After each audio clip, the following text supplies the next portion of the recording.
Hello, and welcome to the presentation, Indicator 6 and Collaboration, Ideas that Work.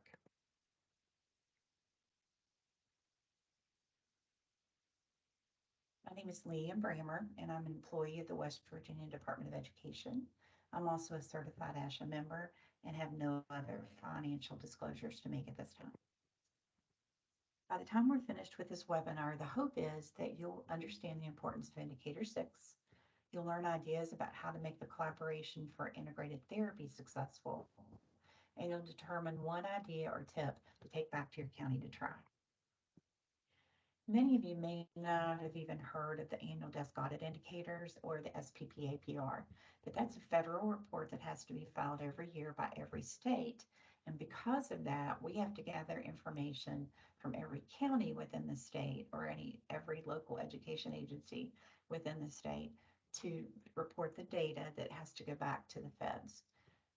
One of the indicators, one of the areas of data that they collect is related to the early childhood setting and services that are offered there.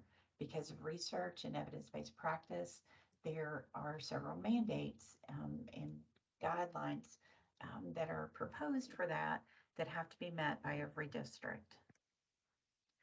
First things first, let's just make sure we're all on the same page here. The terminology Regular Early Childhood Program, or RECP, you see that on online IEP all the time. That's a program where it includes a majority, or at least 50% of the children are non-disabled peers. That means they're children without IEPs. Now, you may have heard a little bit more about that this year because we do have some programs that have more than 50% of the students who have IEPs now. And because of that, it changes the LRE for that classroom.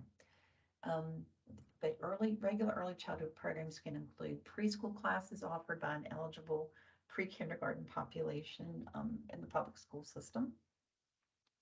It can include Head Start centers, private preschools, or child development centers or daycares. The SPPAPR Indicator 6 looks at 3 preschool environments for 3, 4, and 5-year-olds. 6A talks about them receiving at least 50% of their special education and related services in that regular early childhood program. 6B refers to attending separate special education class. So that means more than 50% of the students in that class have an IEP. And that can include a separate school or a residential facility. And the last one is receiving special education and related services in the home. Right now, the Office of Special Ed Programs in Washington is not collecting data on Indicator 6C from states. This is just a quick graphic to show you the education environments for preschoolers, and it goes from least restrictive to most restrictive. So you can see that 6A with that push-in or integrated therapy means that at least some of that's happening in that early childhood program. 6B means that you have over 50% of the students have IEPs in that classroom, and 6C is the home environment. IEPs will pull out services. Typically, if a county doesn't meet Indicator 6, especially Indicator 6A, it's because related services are delivered in the special education environment through pullout. So, if it's speech services, it means that those services are provided in the speech therapy room instead of in the regular early childhood classroom. To meet Indicator 6, at least 50% of those IEP services provided to the preschoolers have to take place in that regular early childhood program setting. Doesn't mean all of them, it means at least 50%. Other related services providers could be affected as well, such as teachers of blind, low vision, or teachers of deaf, hard of hearing who don't have other eligibility for students, and if they pull them out to work with them, then that affects their 6A indicator 6A. Sometimes in order to try to meet that indicator, there have been knee-jerk reactions because Special ed directors have to look at their data and determine how they're going to correct errors or results in data that don't meet the guidelines or the numbers that are set for each program. So for each indicator. So sometimes there's a knee-jerk reaction that's like, okay, then all related service providers should provide all of your service in that regular early childhood setting. When that happens, it's a problem because it takes away the lack of individualization to meet student needs, and there's a lack of continuum of services. So continuum of services means that you have to offer a variety of ways for children to receive services, from all the way from indirect services or consultation all the way up to pull out therapy in the special education environment. Remember, it doesn't have to be all of the services in the RECP. It just needs to be 50%. So you can do a hybrid model and do 50% RECP and 50% SEE and still meet that indicator 6A. And some of you may be thinking, well, I don't feel comfortable. It's too noisy. I don't want to do my services in that classroom. But if there's any way that you can, it's really good to consider that for preschoolers because of the research um, that's available for the preschool population.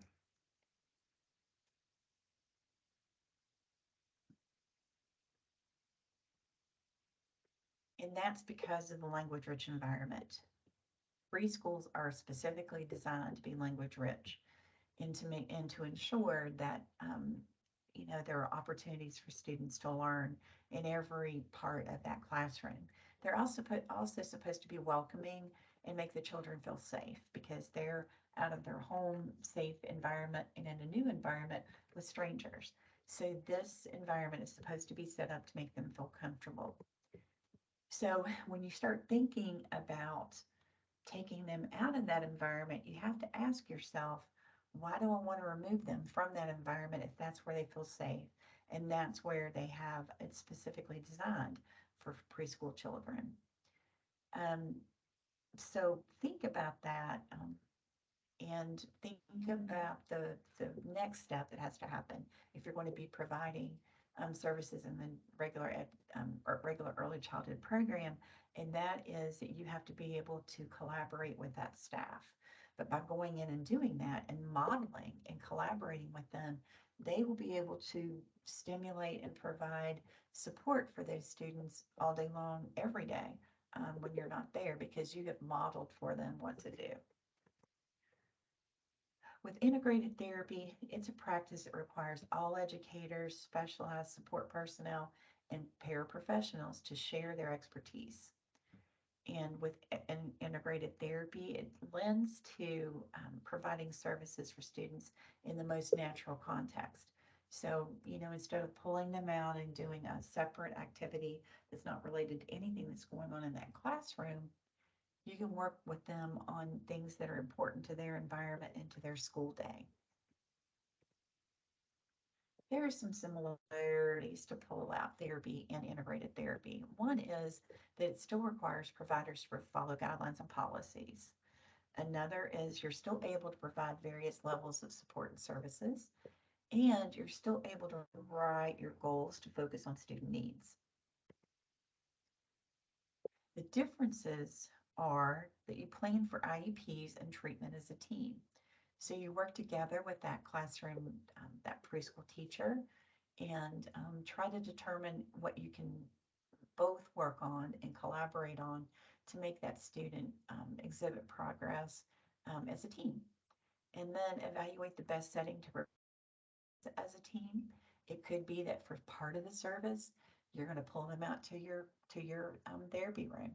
But for part of the other part of the service, you may go right in that classroom and become a center, or you may, go between centers to see what they're doing and incorporate um, those things that are going on in the classroom into your therapy as for part of the time. And you need to evaluate the service delivery model as a team. You need to discuss it and really figure out what's best for that student.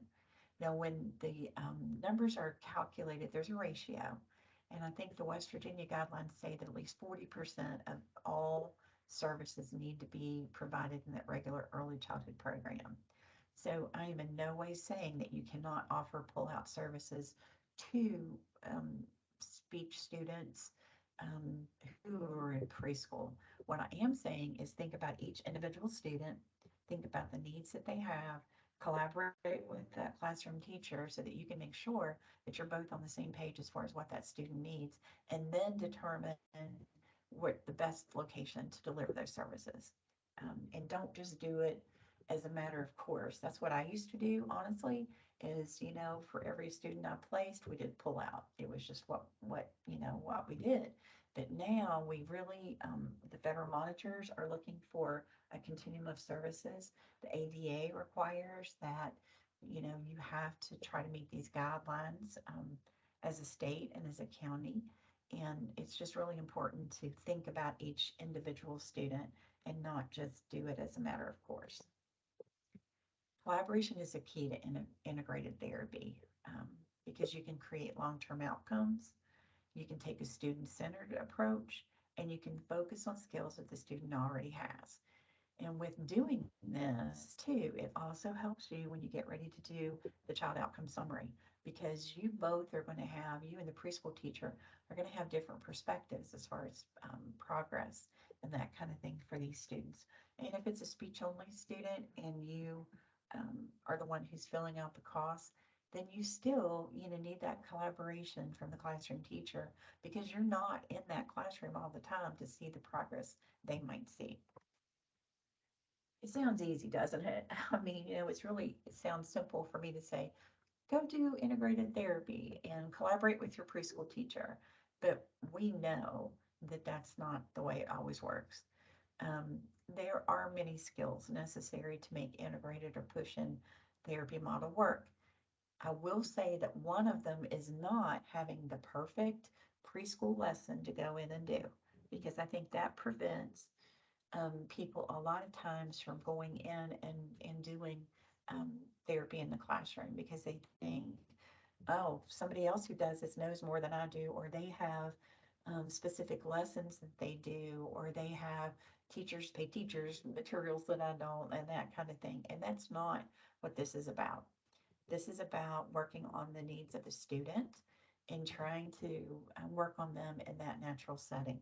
It's not a specific lesson that anybody has. Um, so just kind of keep that in mind. And remember that there are many skills necessary to make the integrated or the push-in therapy model work. But the biggest skill is willingness to collaborate. So we're going to spend a few minutes talking about collaboration. And we're going to talk about some tips to getting started and educate team members to get buy-in and start small. If you've not been doing this and you're planning to start, find one teacher that you feel comfortable with, that feels comfortable with you, one teacher who's willing to work with you and be flexible and start there. Don't think that you have to start doing all of your therapy at one time as integrated because that will be overwhelming and you'll end up not doing it. Here are high leverage practices that have been identified, and teachers are aware of these because these high leverage practices are what have been identified to help make the best student progress. Um, they are effective in improving student outcomes. They're used frequently by teachers across content areas, and they're fundamentals to effective teaching. So these practices are applicable to related service providers as well. High leverage practices are grouped into 4 areas. There was a committee who established these, and there are some great videos on the IRIS network. It's listed as a resource in the back of the PowerPoint that talk about each of these areas. But for our purposes today, we're just going to talk about the 4 areas. But if you look at these, you'll see that collaboration, assessment, social behavior, and instruction are the 4 levels. And honestly, if you're going into a preschool classroom and you are doing integrated therapy, you're going to be doing all 4 of these because the cost for the assessment, the collaboration with the professionals, and that includes the support staff that's in that classroom. All of our students need social behavior um, consideration now and instruction, how we provide and how we learn, how we help those students learn the skills. Effective collaboration is developed with a shared vision and mutual goals. Um, if you can foster a sense of community between you and the classroom staff and establish group norms and expectations, what you'll find out if you haven't done this before is when you first go in the classroom, everybody's going to be wanting to jump in and talk for that student that you're in there working with. And if you can establish some goals for not only the students, but for the staff, for them to wait for you to prompt the student in the way that you think is appropriate, or having them help keep the other students occupied while you're doing, what you're doing with the student. Those kinds of things will all help. And then make sure to resolve any conflicts through dialogue. The thing not to do is go in and try it once and say, well, this didn't work. I can't get it to work because these kids are always jumping over and talking to me that I don't even work with and interrupting the lesson. Um, do some active listening and sharing and talk with the classroom staff and see if you can't work out the issues you're having. When you get meet as a team, be sure to set an agenda, because if you don't, you guys have probably been on team meetings that go on forever and ever and ever because people start talking about their areas and then you end up down a rabbit hole. So always have an agenda and choose roles for the team members. I know it sounds contrite, or not contrite, trite, when you say there needs to be a secretary and a timekeeper and all that. But honestly, it really does work. And if you don't have that, then here again, you're down another rabbit hole. So choose those roles and assign them to members. And this is just from a research article that says that um, the collaboration between SLPs and preschool teachers who have the power to embed potent communication and learning in their instruction throughout the day supports acquisition and generalization of target skills. And that's exactly what we want to see happen. So these are some of the suggested team rules. Start and finish on time. Stay on topic. Give everyone a chance to be heard. Listen, listen, listen. Be open-minded and don't think that you only have your lane and nobody else can get into it. Because, while the teacher may not know your full scope of practice as far as what you can offer preschool students, they do have some information that they can share with you, I'm sure, especially about that specific student. And the same for you. Don't think that you can't offer some suggestions and that kind of thing if you have that trusting relationship built with the classroom teacher, because your lanes become kind of combined if you have a good team consensus. And developing consensus is definitely one of the things you need to do. And agree to disagree. You're not always going to agree with everything that happens, but there's not a thing wrong with trying it and then going back and evaluating to say, well, this didn't work after all. What can we do next to make it work? So, trying to collaboratively handle those situations makes a huge difference. What COVID has taught us is that you can do Microsoft Teams for collaboration. All those days of saying we're not at the same school at the same time and that kind of thing are out the window, because now you can do it through Teams. This is just a slide that shows how to, that talks about setting up a team, and there's a link to team tutorials here if you're not comfortable with it yet. And three things that you need to be thinking about getting when you first start to collaborate with a preschool teacher is the student goals, which you should have in the IEP, the curriculum, which for almost all our preschools is going to be the creative curriculum, and then the class schedule, so you'll know when it's good times for you to go in. The creative curriculum, if you've never looked at it before, ask your teacher to see if you can look at it, because it is packed with language and sound stimulation information. Okay, so if you've worked out with your teacher and you're going to try this collaboration, now you need to try to find time to do the collaboration and make time to do it. There are some challenges to collaboration, and lack of collaboration training is one of them. Limited time to meet. Virtual planning does help, but one of the things that you might consider is the 3-to-1 model of service delivery. If you're not using that and you're scheduled back to back with therapy, that's going to be difficult for you to um, find time for collaboration. So think about the opportunities that you can use to do it virtually, or adjust your service delivery. Staff turnover, we know that there's a shortage of preschool teachers, so you might have subs, and role release is difficult, changing team roles in the absence of a team's process. Those are all definitely challenges. And these are some real world solutions: finding common goals, um, listing priorities, encouraging input from all the team, being willing to self-evaluate and scrap ideas that don't work, and start small. Our focus for today is going to be on some real world solutions. So we're going to talk about how to find time and make time, how to do data collection, because that's one of the things I always hear is, everybody's used to doing their logs or their tally sheets or whatever they do in their therapy room, where they've got their table, they've got their notebook right there, and they're ready to do the documentation and data collection.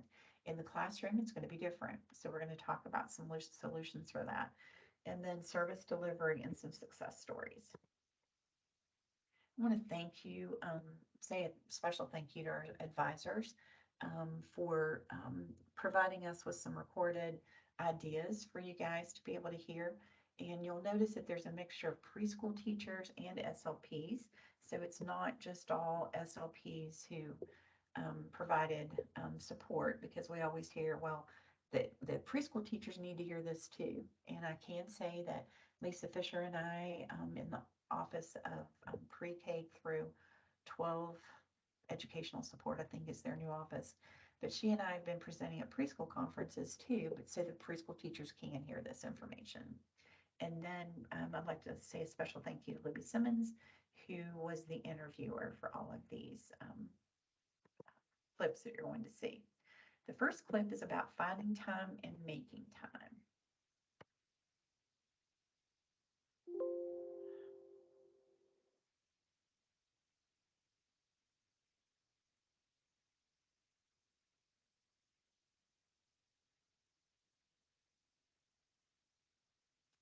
We tried to do every other week, trying to sit down to talk about the targeted standards that was coming up in their lesson plans, so that way I could make sure that I was targeting similar things that week. So we tried to meet every couple of weeks. And once you got it in the schedule, was it easier? It was. Once I actually made it a part of my schedule, it just was second nature. It's just though I was doing speech therapy. That was my time that I went to meet with them. And they had the same planning, since we have only 2 kindergarten teachers, so we were able to all do it together. So instead of just meeting with one and then a couple weeks later meet with the other one at the same time, so we were all on the same page. Fridays, on home visit days, or lunch times when the speech therapist was having lunch on Fridays, I would plan, we would do a lunch date, so we'd eat lunch together, and we would plan, okay, this is our goals, this is what we need.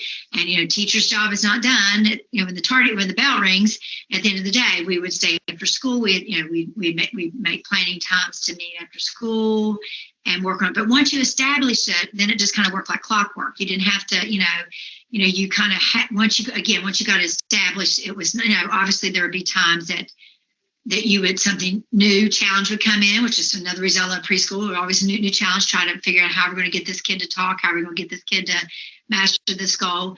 And then you also want to look at your data every so often. So, okay, did they master the goal? Okay, is the obstacle course a good, activity for this goal to master? Is this play group that we develop, is it master, or do we need to back up and try new steps? Or hey, can we now move forward and add, do other things? So again, Fridays after school. So we don't have a planning time. We just work together a lot in passing. When Mrs. Robinson is in the room for morning meeting, we are able to have brief conversations. We play like a good morning song and things like that. So if there's a question or something I would like to discuss with her, I'm able to talk to her during those couple of minutes. Also, she sees a lot of the small group instruction we're doing when she comes in to pull students for their individual times with her. And she's able to observe what we're doing at my small group table and observe the content the students are working on. I also will share the stories with her or the sight word lists and those types of things so that she's able to reinforce those words and when she's pulling the students in her classroom, and really helps them be able to participate using AAC when they're reading those stories in their small group or answering comprehension questions, because now they're becoming more familiar with the content on their AAC device. Okay, when our planning days, when we get a chance to have everybody together, it's really good to like plan and let them know what to look for when they're playing in the centers with a child. Sometimes I'll make like a list out for them, like, you know, these are the things I need to document on, so that they while they're playing, they can sit and listen for those things. You know, if they can count to 10 or they can count to 30 or they can whatever it is I need to do. And that would be a good time too for the speech therapist or anybody else that's coming in the room to work with the kids and see what they're hearing. They could also give the parent assistants or the teacher assistants like activities or things to listen for, those kind of things, because if we all work as a team, it's much better. So as far as like, oh, let's meet at 9 o'clock on Friday, that doesn't really happen. It's not that we don't have time for that, but the way that we work together, you know, just for example, like I'm outside for dismissal. And so when I'm out there, my pre-K teacher brings 2 students out.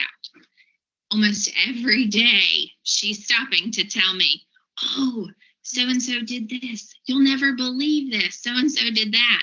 And it's because of that good working relationship. So I talk to her more.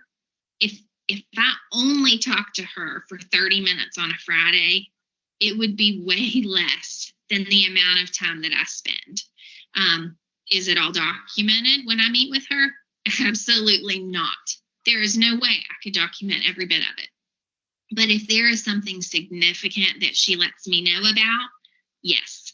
You know, I make sure that I'm documenting it somewhere so that I don't forget it, because those are important things that I want to make sure I remember about those students. Initially, when I was working with kids that were in the preschool room when it was a typical school year, it was hard for us to find time to work to talk together and find out what's working in the classroom for me to make suggestions. A lot of times we had to pull during nap time. Not pull, but I would meet with her during nap time. I might meet with her in the 5 minutes that I get back to the classroom. So everything felt very rushed.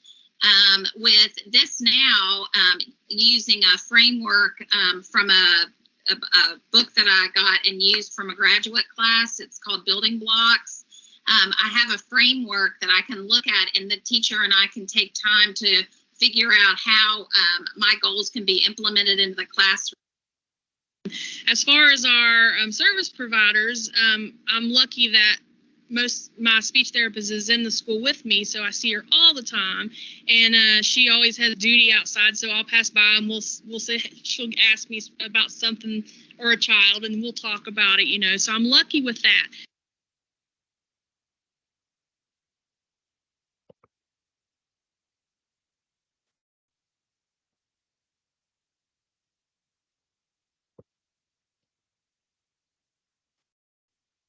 So the takeaways for those videos was a variety of scheduling options, depend on the individual teachers and SLPs as to how they set it up. What works for one doesn't work for another. Be flexible, make the best use of your time together, and build relationships. The next one is going to be on data collection, and there are several ways that you can do data collection using tallies. There are benefits and drawbacks, note-taking, and work samples. Those are all explained on that slide, and I'm going to go ahead and go to the video because you can review that. on your own, but I want to make sure we get these videos in. So these are just some tips on how these providers do documentation.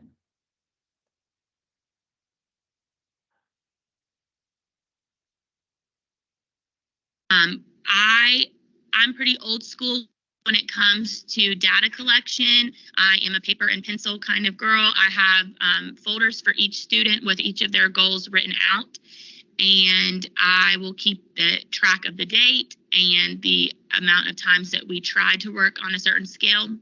And then I will write whether they responded independently or with a prompt. And if they responded with a prompt, I always write the level of prompting that was used. And so you talked about using your clipboard as sort of your way of documenting. Can you talk about that a little bit? Sure. So, like I said, I might have each name at every 30-minute increment. But what I do is, I keep a pen with me and I'll go back and I'll write down, oh, okay, well, I had to move these 2 students. So then I just write down whatever student I'm seeing.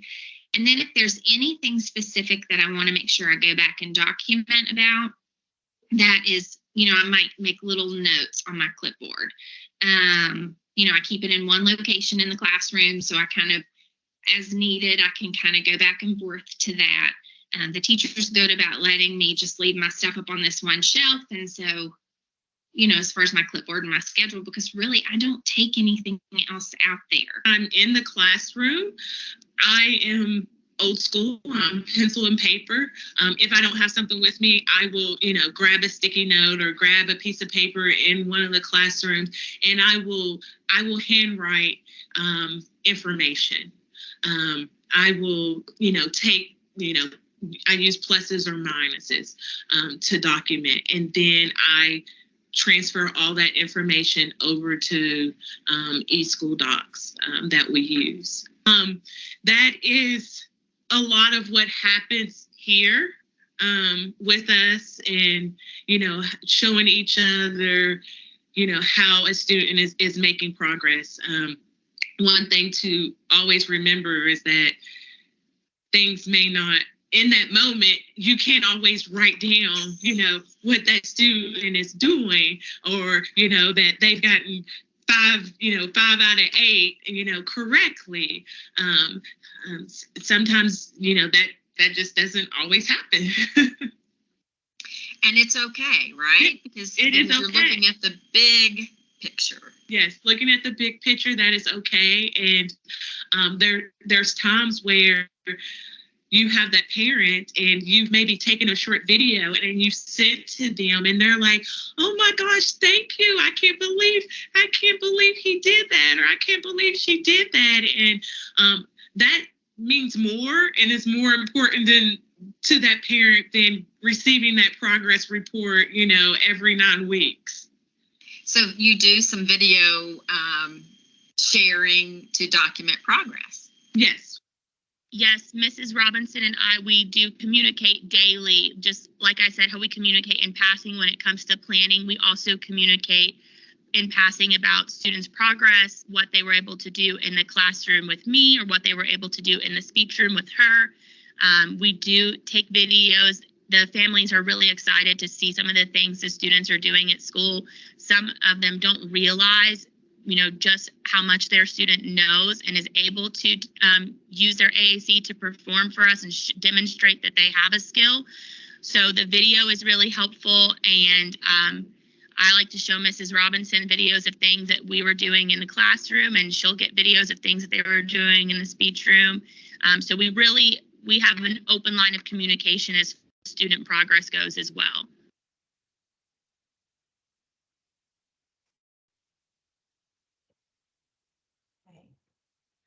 Now, these are some of the key points for that discussion for the data. One thing I do want to say is that if you use videos of students, if you take clips with your phone and you send them to parents, make sure you have written permission to do that, and don't ever post anything like that on social media. Okay. And just remember, let me go back to that one second. just remember that the documentation that you're doing in the classroom is not going to be perfect. It doesn't have to be, because, while we were taught to evaluate every single response, it doesn't mean we have to do that. We can pick pieces of time that we're going to do it and do just like a short collection of data. So just trying to be flexible with the way you've always done things is an important thing to remember here. And these are just some other suggestions, like to use Post-it notes, collect data on the first 10 responses, and target documentation for one goal at a time.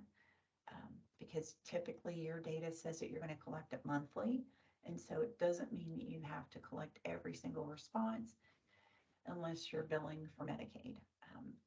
You would need some data to report for that, but if for each of the goals that you're going to bill for, but it doesn't have to be every single response. The next video is going to be about service delivery, and the things to consider when you're thinking about service delivery are that the service delivery has to meet the individual needs of the student. You always choose the least restrictive environment, which is another important consideration when you're thinking about pulling out to the therapy room. For us, it's the most convenient, but for that student, removing them from that environment where they're with non-disabled peers in a language-rich environment, and then putting them in isolation with us is not always the least restrictive. And then remember the indicator 6.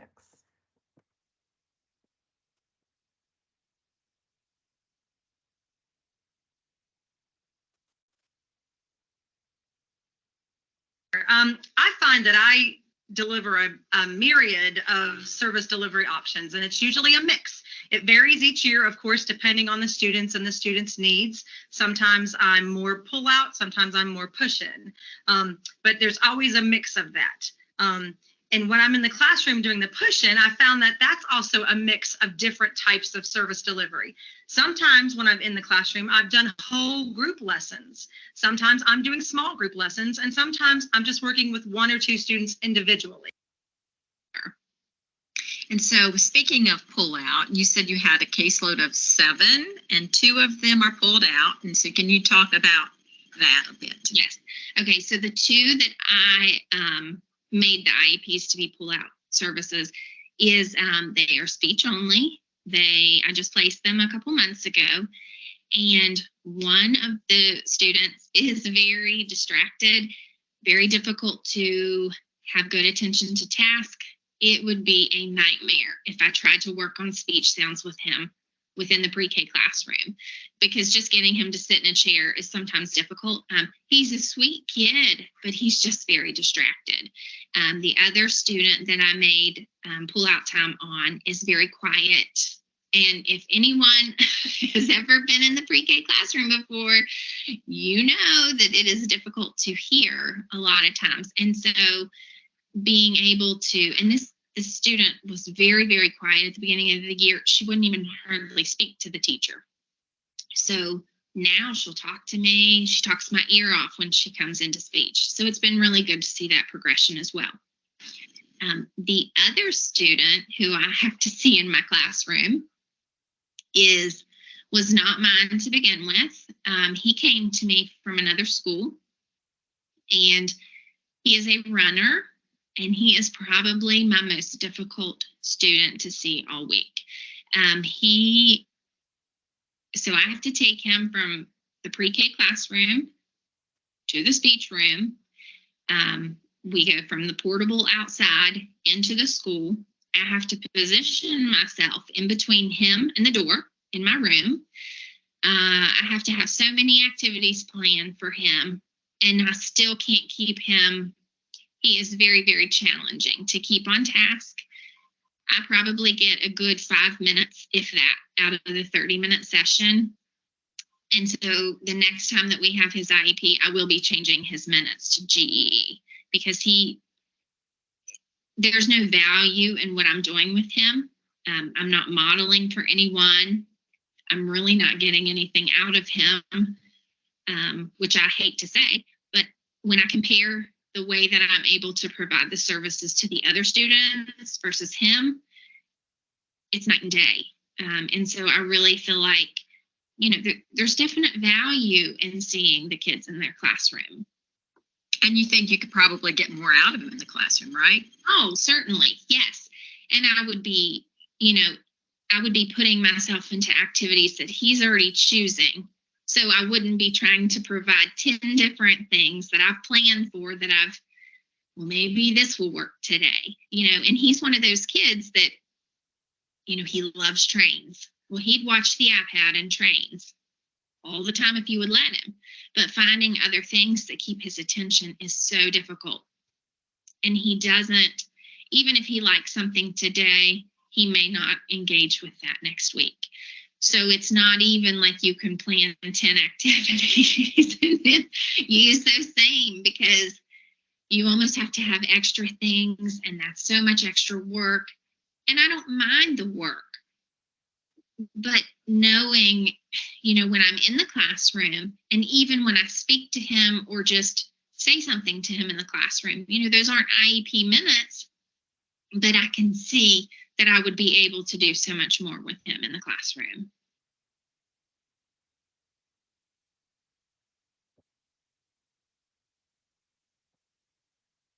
These are the key points for the service delivery. Offering a continuum of services and chart services can change over time as the student progresses. Our last section is going to be some success stories, how the collaboration with the classroom teacher, the preschool teacher, and the SLP have provided student success.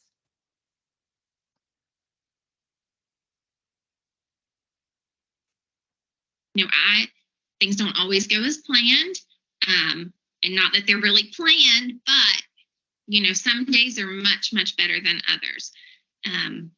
Just one thing that happened last week, I had an amazing session with a little boy. He is using LAMP because his speech is very unintelligible. Well, the OT that works in the preschool classroom, we actually used to work together in a SNF a long time ago. So we know each other from before. But regardless of that, she started working with him on an activity where she was having him cut out shapes. So I knew that I had not added the fringe vocabulary for scissors or cut or paper. And I thought, you know what? He's not the one I'm supposed to be seeing right now, but I'm going to go over there and sit with them. So they were sitting on one side of the table and she was working on cutting with him. And while I was sitting there, I turned on Vocab Builder. I added cut, I added paper, I added the shapes, and I can't remember. There were so many words that I was able to add, and he was independently using those words by the end of that session. And that is, now granted, I used to work with her, so we have collaborated in the past, but the value in that session, even working with her before and knowing her from before, if I would have said to her, hey, let's plan a session where I sit down across the table and you do an activity for this and I add the words while you do it, I don't think it would have gone it was amazing. The teacher was watching the session. It was just great. It was the perfect session. And there was absolutely no planning involved in that, other than I know what he's working on. I know what my goals are for him. I know what the OT's goals are for him. And I know ideally in the classroom where the teacher wants him to get to. So one of the big things, we were having a student who was having potty accidents every time we went outside. In the classroom, the bathroom's right there and they can get up and walk over there, or they'll use their device to tell us. But sometimes on the playground, they get distracted, they're swinging, they're sliding, and they're just not thinking about communicating us to go to the bathroom. So every time we had an accident, after we handled it, I would walk over and say, if you need to go to the bathroom, tell me, go bathroom. And I would model that on the sign. And then actually recently, one of the students came up to me and started pulling on my hand on the playground. And I had a feeling that was possibly what he needed. And I said, okay, let's go over here and tell me. And he went over and said bathroom. And I was able to take him inside and get him to the bathroom and avoid a potty accident. And I mean, that's the whole goal. I mean, it's really really awesome to see that they are learning that there's meaning behind my communication, and they know to use it now, and that we can help them when they're able to communicate with us and let us know what they're needing. So it's really important that they have access to it everywhere we go. I definitely have seen an increase with the use of the devices. For example, I have one student who I taught the phrase "give Forrest dog treat." Now, Forrest is Miss Morton's therapy dog that she has in her classroom. And there is a time during the day that Forrest comes out and he interacts with the students, and they can pet him and feed him treats. And so I taught one student that phrase, and teaching that one student, there has been 2 other students that has learned that phrase on their own by watching. And I feel like I have great things that happen all the time. Last week with this child in particular, I have another student who also uses LAMP. I wasn't working with him. I was working with this student. The other student pulled up a chair and came over, and they started arguing using the device. Now, they're both verbal. The one is very, very verbal, but difficult to understand. The one I'm working with, or that I was working with at the time, is not as verbal. He does say a few words, but not many. But they were playing and giggling, and they were arguing with each other over whether this puppet was a bear or a monkey. And I was able to add all of these animals, and I was modeling, oh, not a monkey, And then the student would go back and say, bear. Then he would laugh. And it was just great to see, because I wasn't working with the other student, but he was engaged.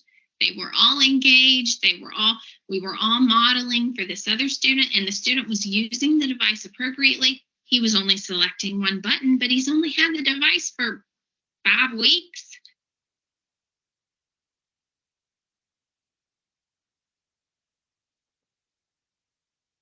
So I hope that hearing some of those success stories will let you see that, you just need to try it. It's not going to be perfect. Nobody expects it to be perfect. And start small, but collaboration and your practice will evolve as you get started. You'll figure out ways that work for you and your collaborative team. And just be sure and be flexible. The big thing too is remember, don't wait for everything to be perfect, because perfection isn't attainable. If we chase perfection, though, we can catch excellence. And, providing a way for these students to be able to make more progress is exactly why we're here. So just remember that, and don't feel like everything has to be a perfect storm before you get started, because sometimes it just takes giving yourself a little push.